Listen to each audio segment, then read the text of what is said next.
নমস্কাৰ বন্ধুসকল, টেকটক্স ইউটিউব চেনেললৈ আপোনালোক সকলোকে স্বাগতম জনাইছোঁ। বন্ধুসকল, অসম চৰকাৰৰ কৰ্মচাৰীসকলৰ এক দীৰ্ঘদিনীয়া দাবী আছিল এটি বিনামূলীয়া স্বাস্থ্য বীমা আঁচনি। ইতিমধ্যে অসম চৰকাৰে শেহতীয়াকৈ ৰাজ্যিক কৰ্মচাৰীসকলৰ বাবে এখন বিনামূলীয়া স্বাস্থ্য সেৱা আঁচনি আৰম্ভ কৰাৰ কথা ঘোষণা কৰিছে। ইতিমধ্যে আপোনালোক সকলোৱে চাগে এই কথাটো শুনিবলৈ পাইছে। আজিৰ ভিডিঅ'টোত মই আপোনালোকক ৰাজ্য চৰকাৰে আৰম্ভ কৰিবলৈ লোৱা এই আঁচনিখন কেনেধৰণৰ হ'ব, ইয়াৰ বাবে কোনসকল এমপ্লয়ী এলিজিবল হ'ব, ইয়াৰ বেনিফিটসমূহ কেনেধৰণৰ হ'ব, এই সকলোখিনি কথা ক'ম। অনুগ্ৰহ কৰি ভিডিঅ'টো শেষলৈকে চাব। বন্ধুসকল, আপোনালোকে যদি আমাৰ চেনেলটো এতিয়াও ছাবস্ক্ৰাইব কৰা নাই তেনেহ'লে এনেধৰণৰ ভিডিঅ' নিয়মীয়াকৈ চাই থাকিবৰ বাবে চেনেলটো ছাবস্ক্ৰাইব কৰি ল'ব আৰু কাষতে থকা বেলটো বজাই দিব।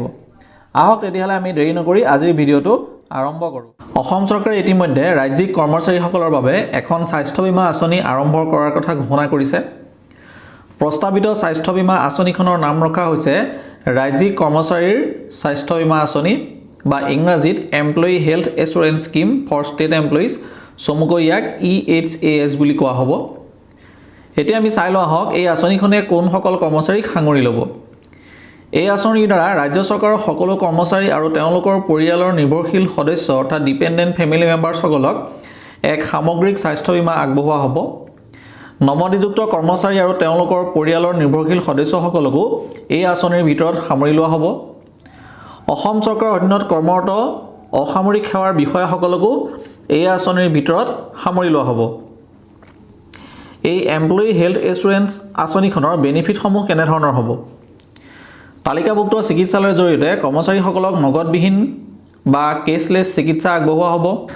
IRDAৰ নিৰ্দেশনা অনুসৰি স্বাস্থ্য বীমাৰ ক্ষেত্ৰত বীমা কৰাৰ দিনৰ পৰা 48 মাহৰ আগলৈকে থকা ৰোগসমূহক প্ৰি এক্সিষ্টিং ডিজিজ বুলি কোৱা হয়।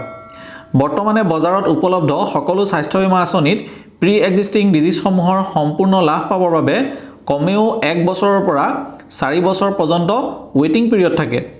কিন্তু এই এমপ্লয়ী হেল্থ এছুৰেঞ্চ স্কিমখন আৰম্ভ হোৱাৰ প্ৰথম দিনাৰ পৰাই সকলো ধৰণৰ প্ৰি এক্সিষ্টিং ডিজিজ সামৰি লোৱা হ'ব। অৱশ্যে আউট পেচেণ্ট কভাৰেজ অৰ্থাৎ বহিৰ্ৰোগ বিভাগৰ সেৱাসমূহ এই আঁচনিত অন্তৰ্ভুক্ত নহয়। প্ৰস্তাৱিত এই এমপ্লয়ী হেল্থ এছুৰেঞ্চ স্কিমখন 2021 চনৰ 1 ফেব্ৰুৱাৰীৰ পৰা প্ৰযোজ্য হ'ব বুলি কোৱা হৈছে। প্ৰতি বছৰে 31 জানুৱাৰীৰ ভিতৰত বাধ্যতামূলকভাৱে হিতাধিকাৰীৰ এনৰলমেণ্ট সমাপ্ত কৰিব লাগিব। বীমাকৃত ব্যক্তিজনে পৰৱৰ্তী সময়ত তেওঁৰ নিৰ্ভৰশীল হিতাধিকাৰীসকলৰ সবিশেষ সালসলনি কৰিব পাৰিব। পাৰ্মানেণ্ট এমপ্লয়ী নম্বৰৰ সৈতে এনৰলমেণ্টৰ বিষয়ে প্ৰতিজন কৰ্মচাৰীক অৱগত কৰোৱা হ'ব। হিতাধিকাৰীসকলে তেওঁলোকৰ সকলো তথ্য এটা ডেডিকেটেড ৱেবছাইটত চাব পাৰিব।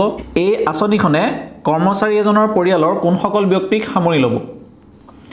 বীমাকৃত চৰকাৰী কৰ্মচাৰী এজনৰ আইনী পতি বা পত্নী যাৰ এই আঁচনিখনত এনৰোল হোৱাৰ যোগ্যতা নাই, তেওঁলোক এই আঁচনিৰ হিতাধিকাৰী হ'ব। নাবালক বা এডপ্টেড শিশু যাৰ বয়স 30 বছৰতকৈ কম বা অবিবাহিত বা কোনো চাকৰি নোপোৱালৈকে তেওঁলোককো এই আঁচনিত সামৰি লোৱা হ'ব। শাৰীৰিক বা মানসিকভাৱে বাধাগ্ৰস্ত নিৰ্ভৰশীল শিশুসকলকো এই আঁচনিত সামৰি লোৱা হ'ব আৰু ইয়াৰ বাবে বয়সৰ কোনো ঊৰ্ধ্বতম সীমা নাথাকিব।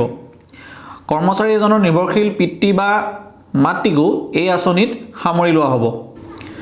আঁচনিখনত প্ৰয়োজন সাপেক্ষে পৰিয়ালৰ সদস্যসকলক যোগ দিব বা বাদ দিব পৰা যাব। কৰ্মচাৰীজনৰ বিবাহৰ পিছত তেওঁৰ পতি বা পত্নীক সামৰি লোৱা হ'ব। পলিচি পিৰিয়ডৰ ভিতৰত সন্তান জন্ম হ'লে তেওঁকো সামৰি ল'ব পৰা যাব। হিতাধিকাৰী এজনৰ মৃত্যু হ'লে তেওঁক আঁচনিৰ পৰা বাদ দিয়া হ'ব। পতি পত্নীৰ ডিভ'ৰ্চ হ'লেও তেওঁক আঁচনিৰ পৰা বাদ দিয়া হ'ব। পৰিয়ালৰ কোনো সদস্যৰ নিৰ্ভৰশীলতা শেষ হ'লেও সেই হিতাধিকাৰীজনক আঁচনিখনৰ পৰা বাদ দিয়াৰ ব্যৱস্থা ৰখা হৈছে। সকলো হিতাধিকাৰীৰ একোখনকৈ পৰিচয় পত্ৰ থাকিব। পৰিচয় পত্ৰখনত কৰ্মচাৰীজনৰ পাৰ্মানেণ্ট এমপ্লয়ী নাম্বাৰ বা পেঞ্চন পে'মেণ্ট অৰ্ডাৰ নাম্বাৰৰ লগতে ইউনিক ইঞ্চুৰেঞ্চ আইডেণ্টিফিকেশ্যন নাম্বাৰ, আধাৰ নাম্বাৰ আৰু আন প্ৰয়োজনীয় তথ্যসমূহ উল্লেখ কৰা থাকিব। প্ৰস্তাৱিত স্বাস্থ্য বীমা আঁচনিখনৰ লাভালাভসমূহ পেকেজ ভিত্তিক হ'ব। প্ৰথম পেকেজটো কোৱা হৈছে বেছিক বেনিফিট পেকেজ। এই পেকেজত হিতাধিকাৰীসকলে তালিকাভুক্ত চিকিৎসালয়ত কৰা সকলো ধৰণৰ মেডিকেল, চাৰ্জিকেল আৰু ডে কেয়াৰ প্ৰচিডিউজৰ সম্পূৰ্ণ বেনিফিট লাভ কৰিব। মাত্ৰ ইয়াৰ লাভ পাবৰ বাবে কমেও 24 ঘণ্টা চিকিৎসালয়ত ভৰ্তি হৈ থাকিব লাগিব। দ্বিতীয় পেকেজটো কোৱা হৈছে additional benefit package. Basic benefit পেকেজত লাভ নকৰা নিৰ্ধাৰিত জটিল ৰোগসমূহৰ চিকিৎসাৰ খৰচ এই পেকেজৰ জৰিয়তে লাভ কৰিব। Coverage of pre existing disease. আঁচনিখনৰ অধীনত সকলো বেমাৰ প্ৰথম দিনৰ পৰাই কভাৰ হ'ব আৰু ইয়াৰ বাবে কোনো ধৰণৰ ৱেটিং পিৰিয়ড নাথাকিব। Pre and post hospitalisation benefit. Hospitalisation হোৱাৰ 30 দিনৰ আগৰ আৰু 60 দিন পিছৰ সকলো খৰচ হিতাধিকাৰীজনে তালিকাভুক্ত চিকিৎসালয়ত নগদবিহীনভাৱে লাভ কৰিব। নিউ বৰ্ণ চাইল্ড। বীমাকৃত মাতৃৰ সন্তান জন্ম হ'লে চলিত পলিচিৰ ম্যাদ শেষ নোহোৱালৈকে সন্তানটোকো এই আঁচনিত সামৰি লোৱা হ'ব। অৱশ্যে পৰৱৰ্তী বছৰসমূহত সন্তানটোক পৰিয়ালৰ নিয়মীয়া সদস্য হিচাপে সামৰি ল'ব পৰা যাব। শিশুৰ জন্মগত সকলো ৰোগ এই আঁচনিত সামৰি লোৱা হ'ব। ইঞ্চুৰেঞ্চ কভাৰেজ প্ৰথম দিনৰ পৰাই আৰম্ভ হৈ পলিচিৰ ম্যাদ শেষ নোহোৱালৈকে চলি থাকিব। পূৰ্ব নিৰ্ধাৰণ নকৰা চিকিৎসাসমূহ বেছিক বেনিফিট পেকেজত সামৰি লোৱা হ'ব আৰু ইয়াৰ বাবে প্ৰতি 3 বছৰত সৰ্বাধিক 3 লাখ টকা খৰচ কৰা হ'ব। কোভিড-19ৰ দৰে নতুন বেমাৰসমূহো এই আঁচনিত সামৰি লোৱা হ'ব। বেনিফিট পেকেজসমূহৰ 3টা অংশ থাকিব: প্ৰচিডিউৰ কষ্ট, ইমপ্লাণ্ট কষ্ট যদি থাকে আৰু ৰুম ৰেণ্ট। প্ৰচিডিউৰ কষ্ট। মেডিকেল কনচালটেশ্যনৰ ট্ৰিটমেণ্ট সম্পৰ্কীয় সকলো খৰচ ইয়াৰ অন্তৰ্ভুক্ত হ'ব। প্ৰচিডিউৰ কষ্টৰ ভিতৰত প্ৰি হস্পিটেলাইজেশ্যন এক্সপেন্স, মেডিচিন আৰু কনজুমেবল, সকলো ধৰণৰ পৰীক্ষা নিৰীক্ষাৰ খৰচ, যদি চাৰ্জাৰী থাকে তেনেহ'লে তাৰ খৰচ, ডক্টৰ আৰু নাৰ্ছিঙৰ খৰচ, ডিচাৰ্জৰ সময়ত দিয়া মেডিচিনৰ খৰচ আৰু পোষ্ট হস্পিটেলাইজেশ্যনৰ খৰচ যদি থাকে এই সকলো সামৰি লোৱা হ'ব। ইমপ্লাণ্ট কষ্ট। কিছুমান জটিল ৰোগৰ আধুনিক চিকিৎসাত অংগ সংৰোপণ কৰাৰ প্ৰয়োজন হয়। এনে ক্ষেত্ৰত নেশ্যনেল ফাৰ্মাচিউটিকেল অথৰিটি অফ ইণ্ডিয়াৰ দ্বাৰা নিৰ্ধাৰণ কৰা নিৰিখ অনুসৰি ইমপ্লাণ্ট বা হাই এণ্ড কনজুমেবলছৰ বাবদ হোৱা খৰচসমূহ ইমপ্লাণ্ট কষ্ট হিচাপে লাভ কৰিব।